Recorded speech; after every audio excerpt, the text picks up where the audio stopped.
When one thinks of Real Madrid, I think most of us, at least if you're about my age, think of the Galacticos. Players like Zinedine Zidane, Roberto Carlos, Ronaldo, Figo and Beckham, and more recently, the likes of Cristiano Ronaldo, Kaká and Gareth Bale.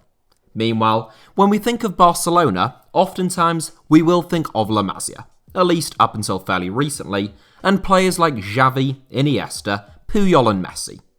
This is a bit of an unfair portrayal, since whilst Real Madrid's academy, known as La Fábrica, or The Factory, might not be quite as revered as La Masia outside of Spain, it has still produced a frightening amount of talent, as one would expect, of one of the largest and best funded academies belonging to one of the biggest football clubs on earth. During Florentino Perez's first stint as Real Madrid president, he wanted to fuse Madrid's talented academy graduates with infrequent superstar arrivals, in a strategy that he termed Zidane's épavons, referring to the big money signings like Zinedine Zidane and highly rated academy players like Francisco Pavón. It was a bit of a curse on Francisco Pavón in truth to be named alongside Zizou and held up as a poster boy of the Real Madrid youth ranks. And though he went on to play more than 100 games for Real Madrid, he was certainly never a starman like Zidane, and his career ended at the age of 31 following an unsuccessful trial at West Ham United whilst the Hammers were in the Championship. In spite of that fact, there have been some La Fábrica graduates who have been real success stories in the Los Blancos first team. Perhaps most notably of all Raul González, who was the club's all-time leading goalscorer until he was overtaken by Cristiano Ronaldo, but also the likes of Emilio Butragano, Iker Casillas and Dani Carvajal. Many others have been forced out by the presence of those big names though, and a subsequent lack of first-team opportunities, despite possessing immense talent and going on to achieve great things elsewhere. Those players are the focus of today's video, so without further ado, here are 7 Real Madrid Academy graduates who made it at other clubs. Juan Fran.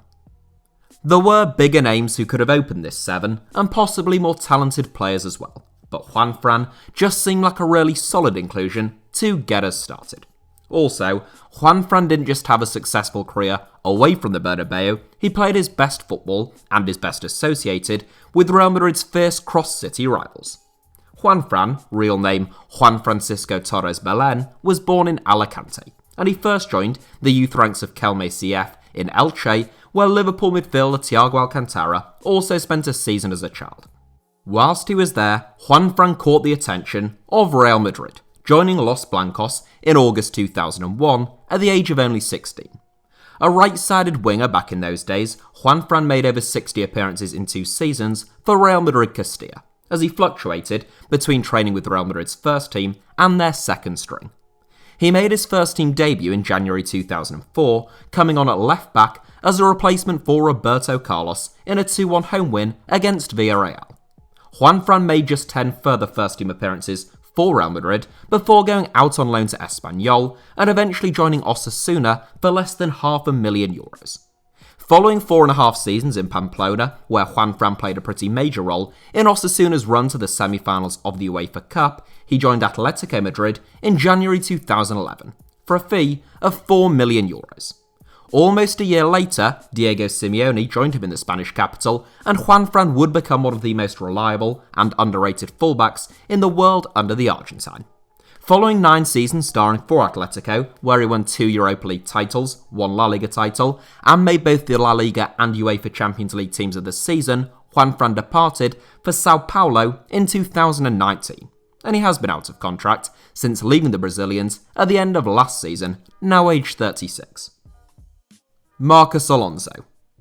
The latest line in 3 generations of Marcos Alonsos to have become professional football players and to have represented Spain at senior international level, Marcos Alonso's grandfather, Marcos Alonso Imaz, spent 8 years at Real Madrid, where he won the European Cup 5 times. Meanwhile, his father, Marcos Alonso Peña, starred for both Barcelona and Atletico Madrid. The currently active Marcos Alonso was born in Madrid and joined the Real Madrid Academy at the age of 8.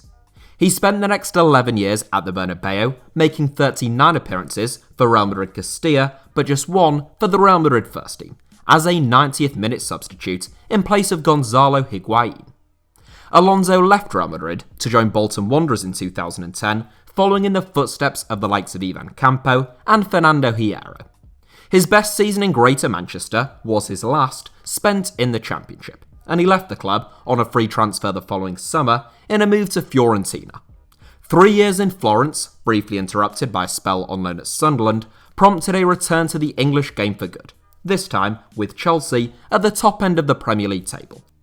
Outstanding as a wing-back, but sometimes somewhat suspect defensively as a full-back, Alonso is still at Chelsea, where he has made 169 appearances to date, now aged 30, and currently competing with Ben Chilwell for a starting berth. It would be remiss of me not to mention the fact that in 2011, a year after leaving Los Blancos, Alonso was behind the wheel of a car which collided with a wall in Madrid, resulting in the death of a 22-year-old female passenger. The fullback had been driving at 112.8 km an hour in a 50 km an hour limit zone after a night out, whilst over the legal limit in terms of his blood alcohol level. Alonso was initially sentenced to 4 years in prison, which was later reduced to 1 year and 9 months, and eventually to just a fine and a driving ban, which had already been served by the time that final judgment was made. Dani Parejo. As with Juan Fran, Dani Parejo might not be a household name, and certainly not outside of Spain, but he has been one of the best midfielders in La Liga for the last decade, and we're talking about a league that certainly hasn't been lacking in brilliant midfielders during that time. Parejo was born in Madrid, joining the La Fábrica youth ranks as a 14-year-old, where he would become one of the most highly regarded youth team prospects at the club. Following an excellent season with Real Madrid Castilla, in which he scored 10 goals from midfield in the Segunda Division B, Parejo took the injured Ruud van Nistelrooy's number 17 shirt at the start of the 2008-09 season.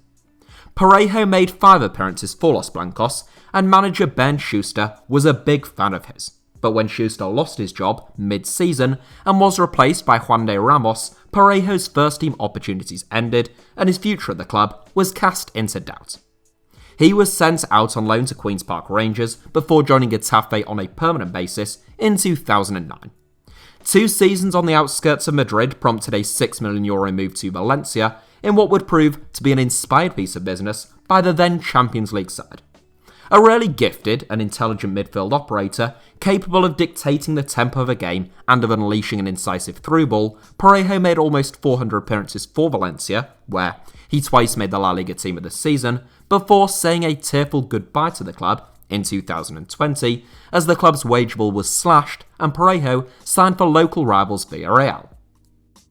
Fabinho. I must admit, I am a bit torn about this one, since, by my own reckoning, Fabinho is not really a Real Madrid Academy graduate at all.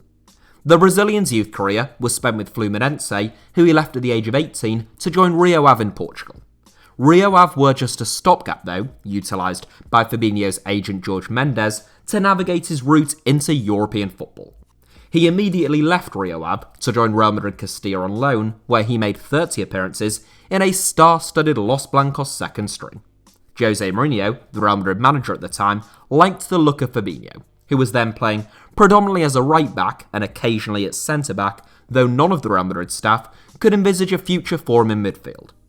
Fabinho made just 1 appearance in the Real Madrid first team and is, officially, apparently, considered to be a Real Madrid Academy graduate, presumably just because he stepped up from Castilla to the first team though. That seems like pretty stupid logic to me. Nonetheless, Real Madrid could have kept Fabinho, but chose not to, as Dani Carvajal returned to the club that summer from Bayer Leverkusen, leaving them well equipped at right back without requiring the Brazilian services. Fabinho signed for Monaco instead, another one of Mendes' favourite clubs, where he spent 2 seasons on loan and 3 seasons permanently contracted to the Liga side. Part of that brilliant 2016-17 Liga title-winning team that was rather rapidly dismantled, Fabinho eventually found a new home for himself in defensive midfield, where his intelligence, athleticism and sheer stamina made him a key man at the club. He departed in 2018, joining Liverpool for around £40 million, and he is now rightly considered to be among the finest players on the planet in his position. Juan Mata. An undisputed Real Madrid Academy graduate, in contrast to Fabinho, I think it's quite sad what has happened to Juan Mata's legacy in recent years. He seems to be widely regarded as being a really nice bloke, which I'm sure he is, and as a good character to have around the place, who is only really capable of being a peripheral figure on the pitch though, and that has been the case for the best part of the last 5 seasons. There was a time, however, not all that long ago at Chelsea, when Mata was one of the best midfielders in the world. In the 2012-13 season, in which a fairly dysfunctional Chelsea side finished third in the Premier League and won the Europa League under Rafa Benitez, Mata was absolutely outstanding. Whilst all those around him seemed to be chopped, changed or inconsistent, Mata so rarely put a foot wrong. He scored and assisted goals on a consistent basis, he almost never lost the ball, and his vision and movement were a real asset. And then Jose Mourinho came along, took one look at him, and seemingly didn't think that he was up for the fight, starting Oscar as a number 10 ahead of him, as Mata soon said his farewells in a big money move to Manchester United. He has only occasionally been the same player since then, with the odd vintage performance rolling back the years at Old Trafford, but at his best, he was pretty special. The son of a professional footballer, Mata joined the Real Madrid academy system from Real Oviedo at the age of only 15, where he would become one of the most highly regarded youngsters in all of Spain. Mata represented Spain frequently at every single youth level, but that didn't stop Real Madrid from selling him in 2007 to Valencia, where he enjoyed 4 superb seasons alongside the likes of David Silva and David Villa before making that move to Chelsea. Esteban Cambiasso. An absolute gem of a footballer, Real Madrid have made a bit of a habit of letting go of outstanding defence midfielders. Esteban Cambiasso was born in Argentina's capital city of Buenos Aires, but he joined the Real Madrid academy in 1996, around the time of his 16th birthday, along with his brother Nicolas, who is a little over 2 years older than him. Cambiasso made 42 appearances in his 2 seasons with Real Madrid Castilla before returning to Argentina on loan at the age of 18. He spent 4 years back at home, gaining experience with Independiente and Boca Juniors before returning to the Bernabeu, without his brother this time, in 2002. Cambiasso actually played quite a lot of football for Real Madrid, certainly more than anyone else in this 7, racking up 65 first-team appearances in the space of 2 seasons, picking up 4 trophies along the way. Nonetheless, there was always a cloud looming over Cambiasso's head. His form was fleeting, he was in and out of the team, and he later described having a lack of belonging in Madrid, as though he was neither a Galactico nor a true homegrown player, and therefore he felt like a bit of an outsider. Cambiasso's contract in Madrid expired in the summer of 2004, and he was snapped up by Inter Milan. Cambiasso went on to play 420 games in 9 seasons at the San Siro, amassing more than 50 caps for Argentina and going down as one of the finest defence midfielders of his generation. When his time in Italy came to an end, Cambiasso enjoyed brief spells with Leicester City and Olympiacos before retiring from the sport in 2017. Samuel Eto'o. This 7 is in no particular order, and there wasn't even all that much rhyme or reason with regards to the 7 players that I included and those who I left out. But somehow, it just felt right to put Samuel Eto'o in top spot.